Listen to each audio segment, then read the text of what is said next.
आज हम सभी इस वीडियो में परिमेय संख्या यानी कि रेशनल नंबर के बारे में जानने वाले हैं। ठीक है, ध्यान से सुनिएगा कि परिमेय संख्या कैसी संख्या होती है। ठीक है ना, आपने कई बार यह प्रश्न सुना होगा कि परिमेय संख्या की परिभाषा लिखे या अपरिमेय संख्या किसे कहते हैं। हमने जो क्लास 10th का जो मैथमेटिक्स का जो पहला चैप्टर है जिसका नाम है वास्तविक संख्या यानी रियल नंबर्स, जिसमें हमने कुछ संख्याओं के बारे में पार्ट 1 में बताया था और ये वीडियो जो है ये पार्ट 2 है बच्चे। ठीक है, तो हम लोग इस वीडियो में परिमेय संख्या यानी रेशनल नंबर के बारे में जानने का प्रयास करेंगे। तो आपने कई बार सुना होगा कि परिमेय संख्या की परिभाषा बच्चे क्या देते हैं कि वैसी संख्या जिसे हम p बटा q के रूप में लिखते हैं उसे हम परिमेय संख्या कहते हैं। ठीक है ना, लेकिन ये परिभाषा अपने आप में एक अधूरी परिभाषा है। आपको ये बताना है कि वैसी संख्या जो p बाई q के रूप में लिखी जाए जहां p और q, ये p और q की बात जो चल रही है ये पूर्णांक संख्या होनी चाहिए। ठीक है ना, कैसी संख्या होनी चाहिए? पूर्णांक संख्या होनी चाहिए और q का मान ये 0 के बराबर नहीं होना चाहिए। तब हम कह सकते हैं कि हाँ जी ये p बटा q के रूप में लिखी जाने वाली जो संख्या को हम परिमेय संख्या कह सकते हैं। समझ में आ गया? फिर से रिपीट करते हैं।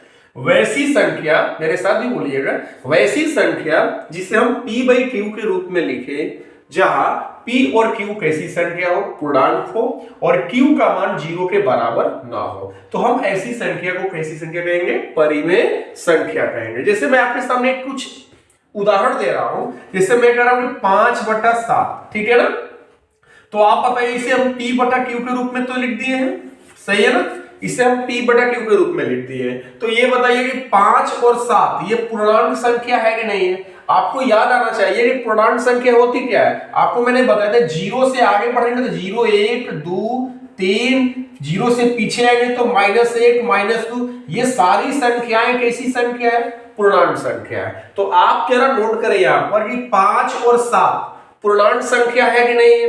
बिल्कुल है। और दूसरी बात, यहाँ q का मान 0 के बराबर नहीं होना चाहिए, लेकिन यहाँ पर देखिए q का मान क्या है? 7 है, 0 नहीं है। तो इसका मतलब कि 5/7 जो है हमारा एक परिमेय संख्या है। समझ में आ गया?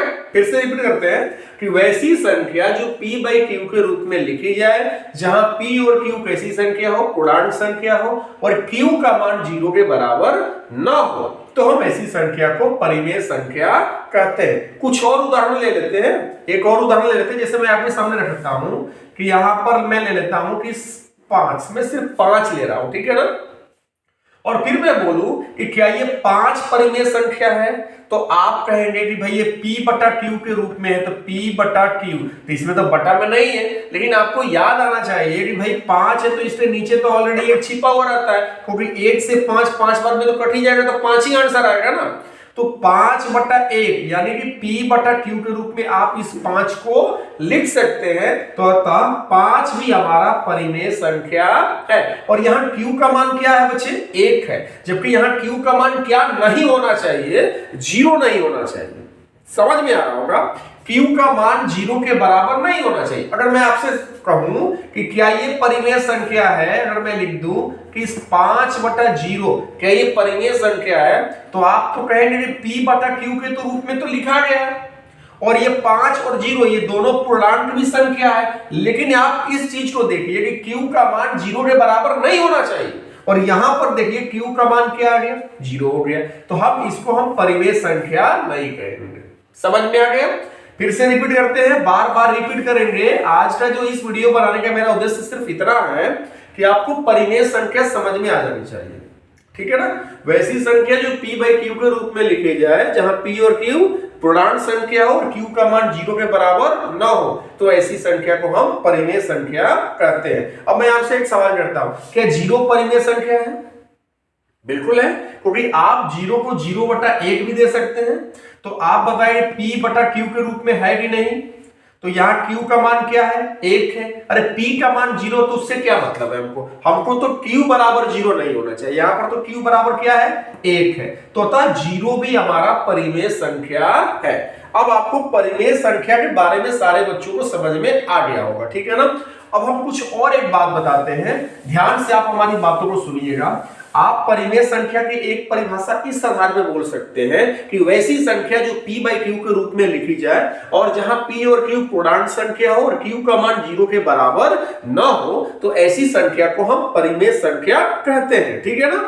अब हम बात करते हैं कि परिमेय संख्या जो होती है बच्चे, परिमेय संख्या जो होती है उसका दशमलव प्रसार जो होता है, दशमलव प्रसार, मैं क्या लिख रहा हूं सारे बच्चे ध्यान देना कि परिमेय संख्या का दशमलव प्रसार दो तरह से किया जाता है। एक होता है आपका, पहला होता है शांत और दूसरा होता है अशांत आवर्ती। क्या होता है? अशांत आवर्ती। जैसे कोई प्रश्न कर देना कि परिमेय संख्या का दशमलव प्रसार किस तरीके का होता है, ठीक है ना, तो आप क्या जवाब देंगे? आप कहेंगे कि शांत होता है और या तो अशांत आवर्ती होता है। अब शायद आप कंफ्यूज में हैं कि शांत का क्या मतलब है, अशांत आवर्ती का क्या मतलब होता है। ठीक है, तो हम लोग इस चीज पर भी बहस करेंगे। लेकिन आप परिमेय संख्या की परिभाषा दो तरह से बोल सकते हैं। पहली परिभाषा कि वैसी संख्या जो p बाई क्यू के रूप में लिखी जाए जहां p और q पूर्णांक संख्या हो और q का मान 0 के बराबर न हो, तो ऐसी संख्या को हम परिमेय संख्या कहते हैं। इस तरह से बोल सकते हैं। और नहीं तो आप कहेंगे कि वैसी संख्या जिसका दशमलव प्रसार या तो शांत होता है या अशांत आवर्ती होता है, तो वैसी संख्या को परिमेय संख्या कहते हैं। क्लियर हो गया? अब हम थोड़ा सा ये बात कर देते हैं कि शांत और अशांत आवर्ती का मतलब क्या होता है। ठीक है ना। जैसे मैं आपके सामने एक एग्जांपल लेता हूं, मैं यहां पर लिख देता हूं कि मैं यहां पर इसको मिटा के समझा दे रहा हूं। ठीक है ना। यहां पर मैं शांत का मतलब पहले समझा दे रहा हूं कि शांत का मतलब होता क्या है। जैसे मैंने यहां पर लिख दिया 12/5। ठीक है बच्चे, कितना लिख दिया? 12/5। ठीक है। अब आपको दशमलव प्रसार का मतलब कि आपको इसको दशमलव में बदलना है। ठीक है ना। तो आप 12 में 5 से भागा दीजिए, तो 5 दूना के 10, 2 बचा शेष, बचा ना। फिर आप क्या करेंगे? दशमलव देंगे तो यहाँ 0 उतारेंगे। ठीक है, तो यहाँ 20 हो गया।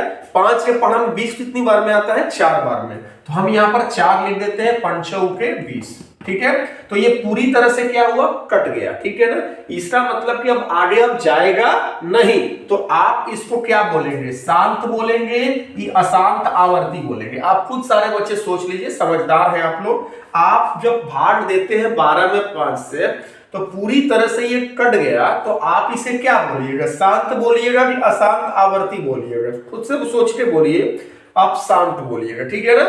चलिए, तो इसको हम बोलेंगे शांत। अब हम यहां पर समझा देते हैं अशांत आवर्ती। क्या लिखा हुआ है? अशांत आवर्ती। अशांत आवर्ती का मतलब क्या होता है? जैसे मैं एक एग्जांपल देता हूं कि 10 में यहां पर 3 हुआ है। ठीक है ना। अब आपको 10 में 3 से भाग देना है, दशमलव में ले जाना है आपको। तो 10 में आप 3 से भाग देते हैं तो तीसरी के 9, 10 में से 9 घटा 1, दशमलव देंगे तो 1 0 उतर जाएगा। ठीक है ना। फिर 3 बार में ले जाओगे तो 9 आएगा, फिर 1 उतर जाएगा। फिर आप दशमलव दिए तो आपका अधिकार है कि आप 1 0 दे सकते हो एक बार में, तो फिर 3 बार में ले जाओगे तो 9 आएगा। ठीक है ना। फिर शेष कितना आ जाएगा? 1 आएगा। यानी बार बार आपका शेष कितना आएगा? 1 आएगा। तो इस स्थिति को आप क्या शांत बोलेंगे? क्या आप इसे शांत ना बोलेंगे, आप इसे अशांत बोलेंगे। और बार बार एक ही शेष आ रहा है, यानी कि अंक रिपीट कर रहा है, तो आप इसे लगा सकते हैं आवर्ती।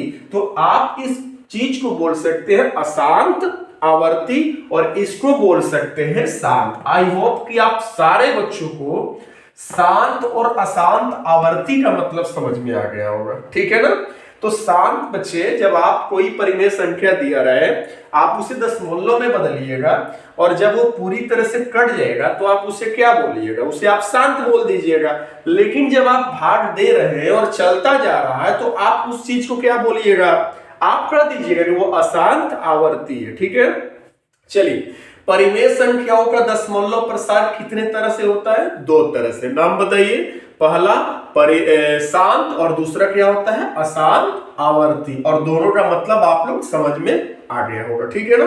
अब हम एक चीज और बात करेंगे, यहाँ पर सारे बच्चे ध्यान से सुनिएगा हमारी बात। ठीक है ना। वेरी वेरी इंपोर्टेंट है।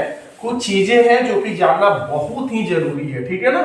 जैसे मैं एक बात बता रहा हूं आपको, अगर कोई परिमेय संख्या है p/q के रूप में, ठीक है ना, p बाई क्यू के रूप में कोई परिमेय संख्या है और ये सहअभाज्य संख्या है। सहअभाज्य क्या लिखा हुआ है?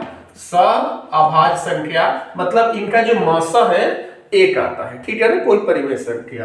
तो इसमें ध्यान देना है कि जो q है, क्या मैं बोल रहा हूं? q, ध्यान देना, ये जो q है अगर ये 2 के घात में आ जाए, 2 के घात, 2 के पावर n का मतलब 2 के पावर 1 भी हो सकता है, 2 के पावर 2 भी हो सकता है, 2 के पावर 3 भी हो सकता है। q की बात मैं कर रहा हूं, जो q है वो 2 के घात में आए या 5 के घात में आ जाए, ठीक है ना, या 2 और 5 दोनों के घात में आ जाए, तो आपको बोलना है कि उसका जो दशमलव प्रसार होगा बच्चे वो शांत होगा।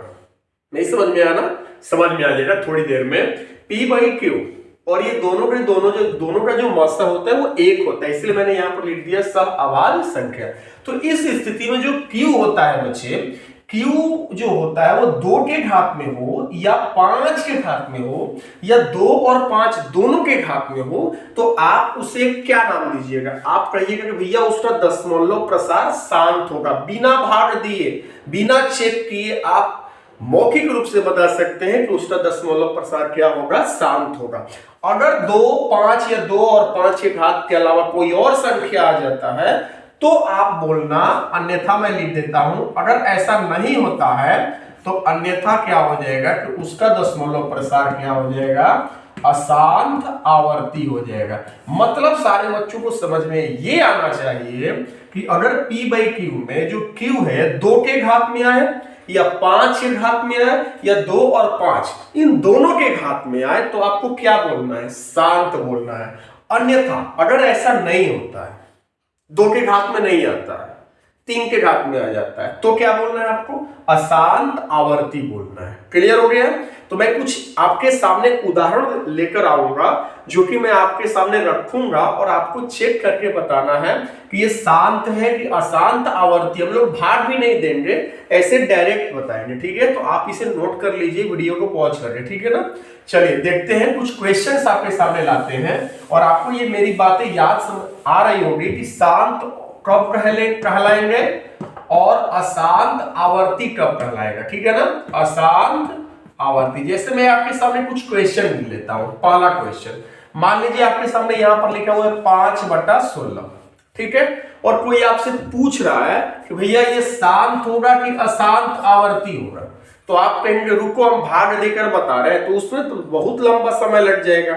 और क्वेश्चंस तो आते हैं कि भाई इनमें कौन शांत है, इनमें कौन अशांत आवर्ती है, तो आपको कुछ नहीं करना है। जो p बाई क्यू में q जो नीचे वाला है ना 16 है, तो आप इस 16 का अभाज्य गुणनखंड जब आप करते हैं तो 2 8 16, फिर 2 चौके 8, 2 दूना के 4, 2 एकम 2, फिर ठीक है, तो 2 कितने आ रहे हैं? 4 आ रहे हैं, 1 2 3 4, तो आप लिख सकते हैं 5/2 के पावर 4। तो ये बताइए 2 के घात में आ गया ना, तो आप क्या बोलेंगे? मैंने क्या बोला था? p बाई क्यू में जो q है अगर 2 के घात में आ जाए या 5 के घात में आ जाए या 2 और 5 इन दोनों के घात में आ जाए, तो क्या बोलना है आपको? शांत बोलना है, ठीक है ना? तो इसका दशमलव प्रसार सारे बच्चे क्या होगा? शांत होगा। तो क्या हमने भाग दिया? क्या 5 में हम 16 से भाग देकर चेक किया? क्या नहीं। इसका प्रोसेस अलग हो गया कि p बाई क्यू में हमने q का अभाज्य गुणनखंड निकाल दिया, 2 के घात में आ गया तो हम लोग बोल देंगे कि भैया वो शांत है, ठीक है? अगर 3 के घात में आता तो क्या बोलते हैं? अशांत आवर्ती है। क्लियर हो गया ना? एक और क्वेश्चन हो जाए। चलिए एक और क्वेश्चन उठाते हैं, ठीक है? जैसे मैं एक दूसरा क्वेश्चन लाता हूं कि अगर मान लीजिए यहां पर दिया हुआ है कि 11/60, ठीक है ना, 11/60, तो 11/60 दिया, तो ये ध्यान में रखना है कि कोई कट तो नहीं रहा है, चेक कर लेना है। तो 11 और 60 ये कोई अंश से नहीं कट पाएगा एक के अलावा, ठीक है ना? तो आप 60 का अभाज्य गुणनखंड आप निकालते हैं तो 2 से ले जाएंगे तो 30, 2 से ले जाएंगे 15, 3 5 15 और 5 एकम 5, ठीक है ना? तो आप लिखेंगे 11/2 कितने हैं? 2 है, तो 2 के पावर 2 हो गया, ठीक है ना? फिर 3 कितने हैं? 1 है, तो 3 के पावर 1 आप 1 लिख सकते हैं, ना मन करे तो ना लिखें।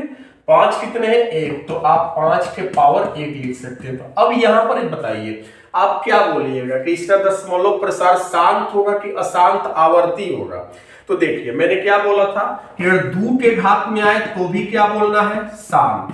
अगर 5 के घात में आए तो भी क्या बोलना है, शांत बोलना है ना। लेकिन और 2 और 5 दोनों के घात में आए तो क्या बोलना है, शांत। ये भी मैंने बोला था। लेकिन कोई दूसरा अंक अगर आ जा रहा है तो आपको क्या बोलना पड़ेगा, अशांत आवर्ती। अब बताइए इसमें कौन इसमें दिक्कतें पहुंचा रही है। यहां पर देखिए ये 3 का घात 1 आ गया है, यही इसको क्या कर दिया है, शांत होने नहीं दिया है।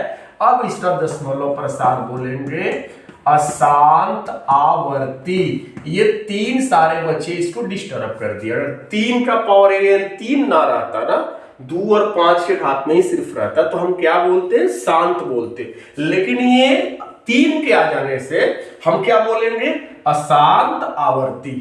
ठीक है ना। तो आपको शांत और अशांत आवर्ती समझ में आ गया। तो मैं एक क्वेश्चन और लेकर आता हूं, ठीक है।